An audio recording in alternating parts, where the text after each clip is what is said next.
बिस्मिल्लाहिर्रहमानिर्रहीम। Tariq Shahzad table talk में फिर से खुश आमदीद।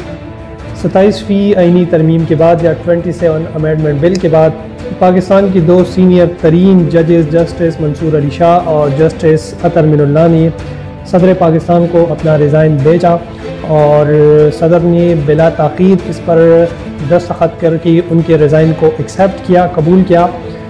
अब सवाल पैदा ये होता है कि इस आईनी तरमीम के बाद इन दो जजेस ने क्यों इस्तीफ़ा दिया और आने वाले दिन में जो जजेस इस्तीफ़े भेजेंगे तो फिर इनका क्या होगा। तो ये बात बिल्कुल क्लियर है कि हमारे अदलिया के अंदर भी वही पॉलिटिकल स्कोरिंग है और वही सियासी पॉइंट स्कोरिंग उरूज पर है जो हर दौर के अंदर उनको इस्तेमाल किया गया और वो नज़रिया ज़रूरत के लिए अवेलेबल हुई, वो दस्तयाब हुई। किसी पिछले के दौर हो या पाकिस्तान के पिछले 78 साल की तारीख़ उठाकर देख लीजिए तो ये अदलिया जो है ये उनको अदलिया का नाम भी लेना तौहीन समझता हूँ। और अब इन दो जजेस को फारिग किया गया है तो ये एक बहुत ही पॉजिटिव इनिशिएटिव है। उनको फ़ौरन ही फेंकना चाहिए इन उल्लू के पट्टों को। और उन्होंने जो अपने रिज़ाइन लेटर के अंदर जो चीज़ें लिखा है कि आईन को पामाल किया गया है, तो मैं ये सवाल उठाता हूँ कि इससे पहले जब जनरल बाजवा की एक्सटेंशन की बात हो रही थी और एक्सटेंशन दिया गया था तो उस वक्त आपने क्यों आईन की बात नहीं की, उस वक्त आईन क्यों पामाल नहीं किया गया था। तो ये जो मखसूस माइंडसेट जो बैठे हैं अदलिया के अंदर तो उनको फ़ौरन ही फारिग कर लेना चाहिए। और ये जजेस जो है ये किसी काम की भी नहीं है। अब सुप्रीम कोर्ट ऑफ पाकिस्तान के अंदर जो है 56,000 केसेस जो है वो पेंडिंग में पड़े हैं।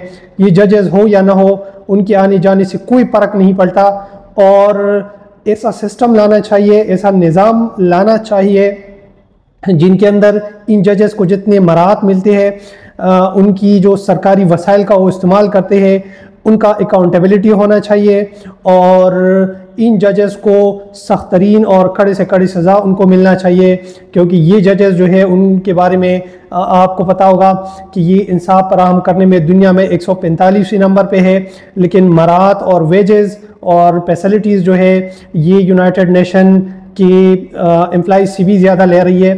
तो इससे आप अंदाज़ा लगा लीजिए कि ये जजेस जो है अगर उनकी मनमानी और उनकी इंटरेस्ट के मुताबिक अगर कोई तरमीम होता है, कोई अमेंडमेंट होता है तो ये तो एक्सेप्ट करते हैं, लेकिन अगर उनको लगाम लगाने के लिए होता है तो फिर ये जो है इस्तीफे देना शुरू करते हैं। तो इन दो जजेस को सख्त तरीन सज़ा मिलना चाहिए। उनका नाम ECL में डालकर फ़ौरन उनको गिरफ़्तार करके अकाउंटेबिलिटी उनका होना चाहिए।